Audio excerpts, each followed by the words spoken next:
여러분, 지금 보시는 장면은 세계에서 가장 극적인 다이어트 경연 프로그램 The Biggest Loser입니다. 시청자들의 뜨거운 관심을 받으며 16명의 다이어트가 시작됩니다. 그리고 7개월 동안 참가자들은 평균 58kg 감량에 성공합니다. 정말 기적 같은 일이죠.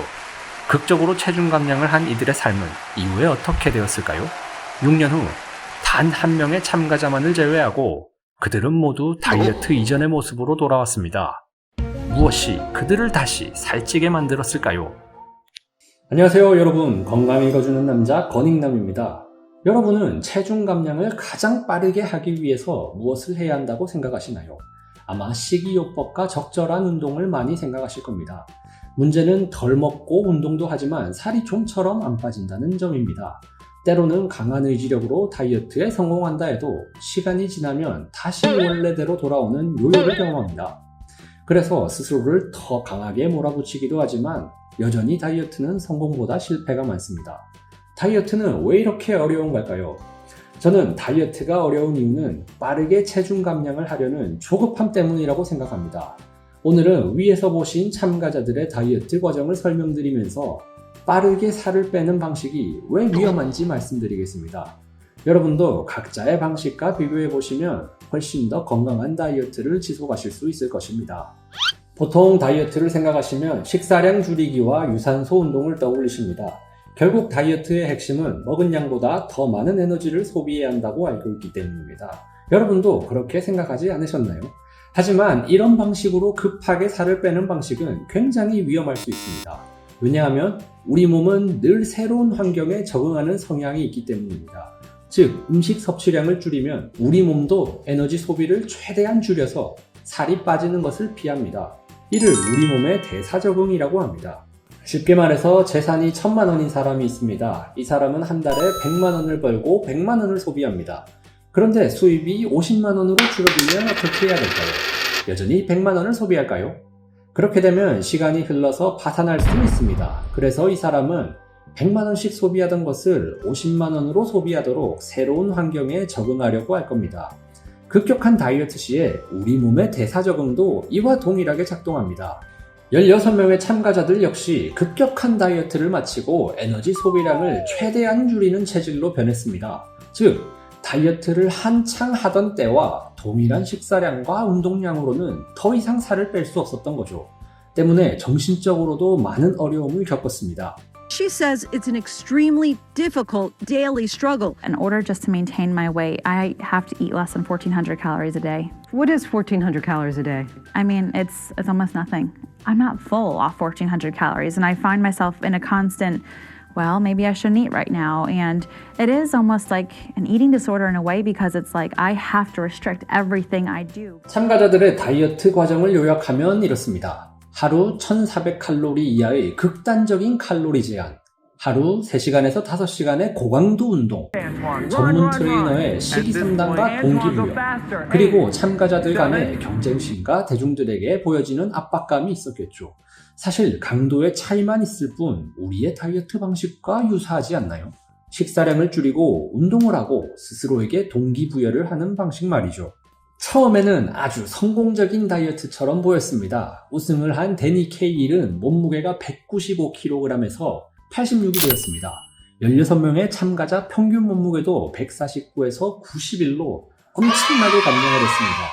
무려 7개월 만에 만들어낸 기적적인 결과라고 할 수 있었죠. 시청자들은 환호하고 어떤 이들은 이들에게서 희망을 봤을지도 모릅니다. 그리고 이들에게 관심을 갖는 사람은 시청자뿐 아니었습니다. 미국 국립보건원의 체중 조절 전문가 케빈 홀과 여러 연구원들 역시 참가자들의 장기적 변화에 주목했습니다. 이들은 16명 중 14명의 몸무게와 여러 건강 지표들을 6년에 걸쳐 연구했고 2016년 오비스티지에 공개했습니다. 왜냐하면 6년이면 극단적인 다이어트가 미치는 영향을 장기적으로 비교할 수 있었기 때문입니다. 다이어트 전, 다이어트 직후, 다이어트 6년 후 이렇게 나누고 참가자들의 몸무게, 체지방량, 대사량 뿐 아니라 인슐린, 혈당 등의 호르몬까지 비교했습니다. 과연 이들의 결과는 어땠을까요? 6년간의 변화는 화면과 같습니다. 우선 체성분과 대사량 측면에서 결과입니다. 가장 먼저 체중을 보시면 경련을 시작할 때 이들의 평균 몸무게는 149, 7개월 후에는 91kg로 58kg 감량에 성공했습니다. 하지만 6년 후에 다시 132kg로 돌아오게 되었습니다. 체중 변화와 비슷하게 체지방량, 제지방량, 총대사량 역시 비슷한 양상을 보입니다. 다이어트 직후에는 엄청난 감량에 성공한 듯 보였지만 6년 후에는 결국 원래 수준으로 돌아오게 되었습니다. 몇몇 분들은 이렇게 생각하실 수도 있습니다. 경연 대회 때는 덜 먹고 열심히 운동하다가 이후에는 생활 패턴이 완전히 그대로 돌아와서 그런 거 아니냐고요. 일부 맞는 말씀입니다. 대회에서 하던 식단과 운동을 6년 동안 계속 진행할 수는 없습니다. 하지만 논문의 신체 활동 지수를 보시면 참가자들의 활동량은 다이어트 후에도 비슷하게 유지되고 있다는 사실을 알 수 있습니다.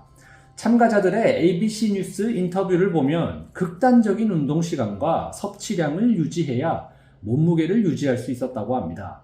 We're finding out that in order for us to keep our calorie burn at the same rate of a normal person, that we're having to work out 2 hours a day. I started eating like a normal man would to be even, and I wasn't staying even, and that was what was disheartening. And I heard this from all the other Biggest Loser contestants. 이후 데니의 다른 인터뷰를 보면 자신과 같은 몸무게의 남성보다 800칼로리를 덜 먹어야 체중을 유지할 수 있었다고 합니다.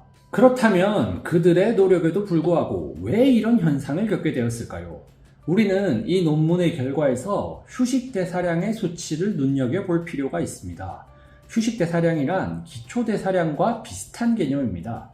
기초 대사량은 우리가 생명을 유지하기 위해 의식하지 않아도 소비하는 최소한의 에너지입니다.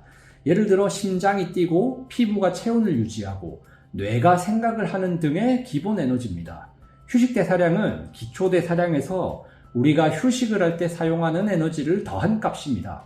그러니까 기초 대사량에 휴식 등의 가벼운 활동을 할 때 쓰는 에너지가 추가된 값이라고 보시면 됩니다. 참가자들이 예전에 몸을 유지하기 어려웠던 이유는 바로 몸의 대사 적응으로 휴식 대사량이 급격히 떨어졌기 때문입니다.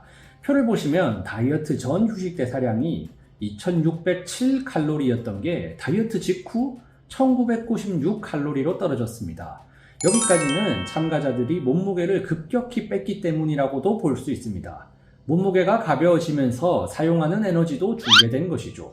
하지만 6년 뒤 몸무게가 다시 132kg로 예전 수준을 회복했습니다. 그렇지만 휴식 대사량은 다이어트 직후와 같이 1900칼로리를 유지하고 있습니다. 즉, 극단적인 다이어트를 거치면서 우리 뇌는 본능적으로 반응한 것입니다. 뇌의 첫 번째 목표는 우리 몸의 생존입니다. 하지만 무리한 다이어트로 섭취한 에너지보다 더 많은 에너지를 계속해서 사용한다면 어떨까요? 체중 감소를 위협으로 느끼고 생존하려고 발버둥치겠죠. 그래서 우리 몸은 에너지 스위치를 끄고 최대한 에너지를 덜 쓰는 절전 모드로 들어가는 방법을 택합니다. 즉, 휴식 대사량을 떨어뜨린다는 말인데 휴식 대사량이 한번 떨어지면 다이어트는 점점 어려워집니다. 사람의 총 소비 에너지는 크게 두 가지가 있는데 한 가지는 휴식 대사량, 나머지는 활동 대사량입니다. 휴식 대사량은 위에서 말씀드린 바와 같이 우리 몸이 기본적으로 사용하는 최소한의 에너지입니다. 가만히 있을 때나 쉴 때 소비되는 에너지죠. 그리고 활동 대사량은 움직임으로 소비하는 에너지입니다. 그런데 휴식 대사량이 활동 대사량보다 2배 더 많은 비중을 차지합니다. 2배나 더 많은 휴식 대사량이 고장났으니까 어떻게 될까요? 체중 감량을 위해서는 휴식 대사량에서 덜 소비한 칼로리를 활동 대사량에서 추가로 써주어야 합니다. 혹은 극단적으로 섭취량을 줄여야 감량이 가능하죠. 즉, 쉬거나 가만히 있을 때는 에너지를 못 쓰고 적극적인 운동을 해야만 에너지를 쓸 수 있는 몸이 되었단 말입니다. 그래서 몸속에서 대사가 한번 무너지면 악순환이 이어지고 감량이 어려워지는 것입니다. 결론적으로 참가자들은 피나는 노력을 통해서 7개월간 무려 평균 58kg를 감량하는 다이어트에 성공했습니다. 하지만 대부분 체중이 원래대로 돌아오고 오히려 더 쪘습니다. 언론 인터뷰에 따르면 그들은 다이어트 이후 보통 사람보다 적게 먹어도 살이 쪘고 식욕과 포만감을 느끼는데도 문제가 생겼다고 말합니다.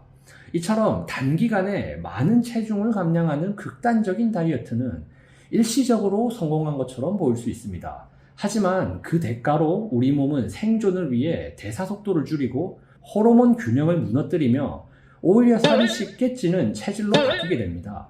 참가자들이 6년이 지난 뒤 더 적게 먹어도 살이 찌고 식욕 조절에 어려움을 겪는 이유가 바로 여기에 있습니다. 그래서 이 연구를 주도했던 케빈 홀은 위에서 설명드린 이유로 다이어트 속도를 강조합니다. 그 내용을 요약하면 급격한 감량은 대사 적응을 유발하기 쉽다. 그러므로 감량 속도는 느릴수록 좋다. 휴식 대사량을 유지하려면 근육량을 지키는 운동을 병행해야 한다. 단기간 다이어트보다는 장기적인 라이프 스타일을 바꿔야 한다 라고 말했습니다. 우리들의 다이어트도 참가자들과 많이 다르지 않습니다. 단기간의 숫자 변화에 집중하기보다 우리 몸이 안전하게 적응할 수 있는 속도와 방식으로 체중을 줄여나가야 합니다. 그래야 몸의 대사가 무너지지 않는 건강한 다이어트를 할 수 있습니다.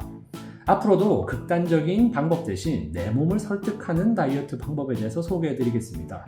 오늘 정보가 도움이 되셨다면 구독과 좋아요를 눌러주시면 감사하겠습니다. 감사합니다.